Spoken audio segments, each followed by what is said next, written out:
Artificial intelligence, or AI, is seemingly everywhere today. In fact, I'm willing to bet that the vast majority of the audience here tonight has recently interacted with AI. For example, if you performed a Google search on the internet, or used a digital assistant such as Siri or Alexa, then you have been interacting with AI. In these and many other ways, AI is making our lives easier and driving economic growth. And yet, when I say AI, it probably also inspires some fear and anxiety. For example, some of you may think of the sentient HAL 9000 computer from 2001: A Space Odyssey, which was nice at first, but ultimately turned on its human crew. Or perhaps you think of the Terminator and an army of humanoid robots that are going to wreak havoc and ultimately compete with humanity for global domination. Or perhaps you've been convinced by Elon Musk that a digital god is already among us, and it's just a matter of time before we all become subservient to it. You may even be worried that I am going to use AI to exaggerate the size and enthusiasm of the crowd at my TEDx talk.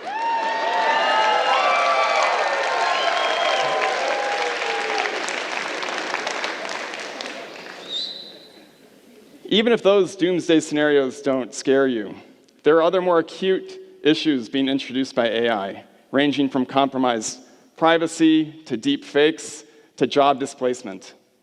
For example, do we really still need English teachers when students can have their essays written by ChatGPT? Do we really still need Hollywood writers when screenplays can be produced using generative AI?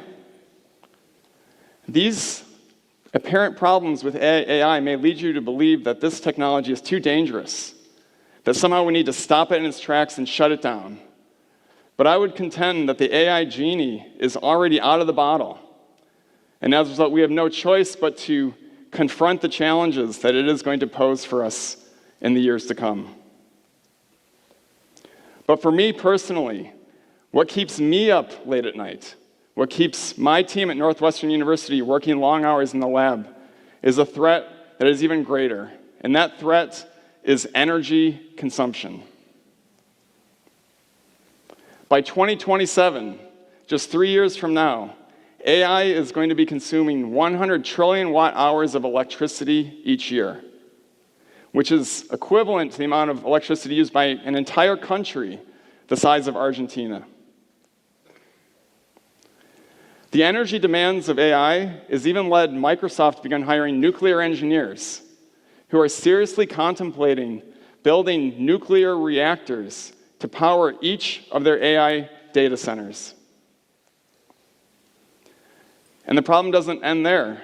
When you're dissipating 100 trillion watt-hours of energy, you generate an immense amount of heat, which needs to be cooled by an immense amount of water to the tune of 200 billion gallons per year.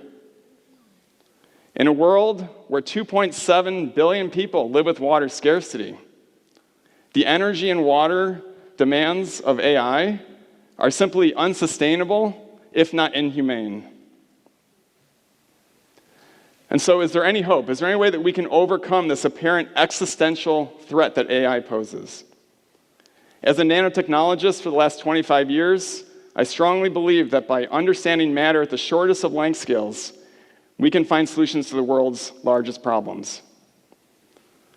What we're asking in our lab is, can we use nanotechnology to produce an alternative hardware platform for AI that will be much more energy efficient than a conventional digital computer?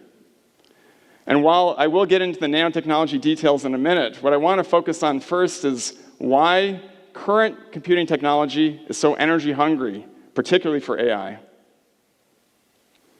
For that, I want to introduce you to John von Neumann.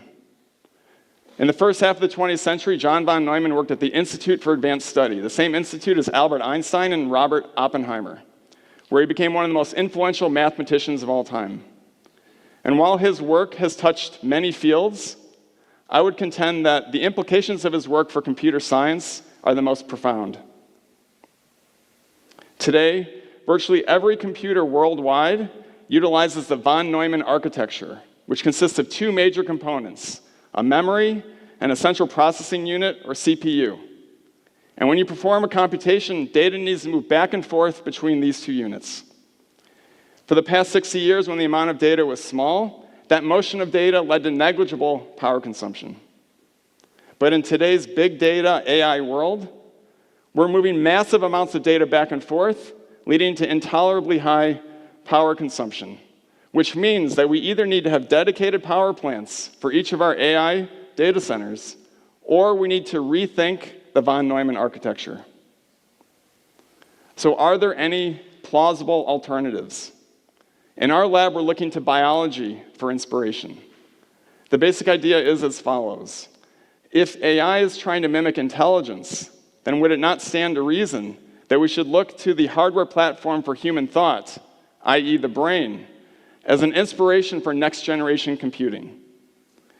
That may sound like a sensible idea, but it would only truly make sense if the brain was much more energy efficient than a digital computer. To explore that question, I want to introduce a very famous example from artificial intelligence, the fact that a supercomputer can now beat a grandmaster at the game of chess. And while that is an impressive feat of AI, let's consider the energy required by the two opponents in this game. Let's first consider Garry Kasparov, the chess grandmaster. To fuel his game of chess, he needs one Chicago-style hot dog.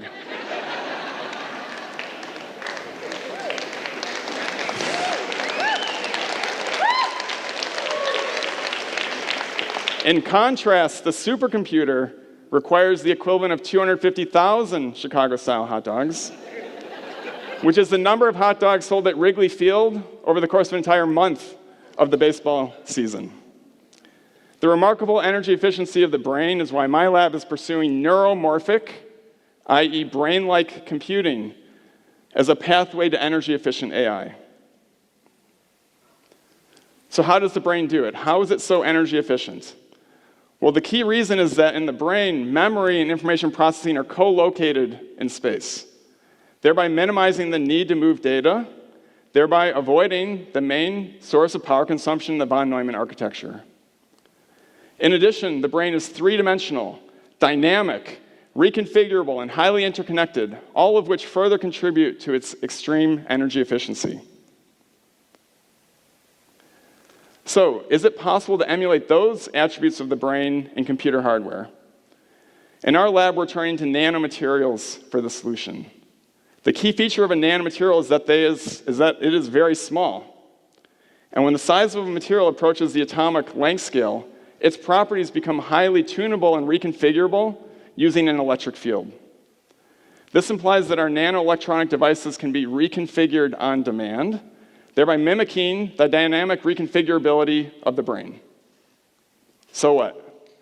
Well, what that implies is that now in our lab, we have nanoelectronic devices that can perform AI-based machine learning at a factor of 100 lower power consumption than a digital computer. That ultra-low power, thank you.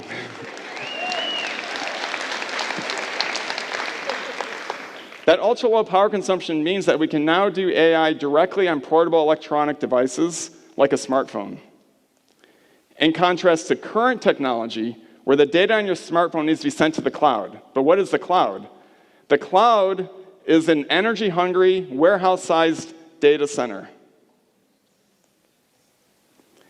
Using this technology, we've been able to develop a wearable electronic device that can monitor your heartbeat. And then using on-chip AI-based machine learning, we can detect if you have an arrhythmia or an irregular heartbeat. That has an advantage not only from a power consumption perspective, but also a privacy perspective. Because now your personal health data resides under your control on the wearable, as opposed to being sent to the cloud where who knows what happens to it next. And while this is an important step forward, I want to stress that we are doing the most rudimentary form of AI. What we ultimately want to achieve is sophisticated AI, AI that can begin to emulate cognitive function. For that loftier goal, I'm very happy that I live in the city of Chicago.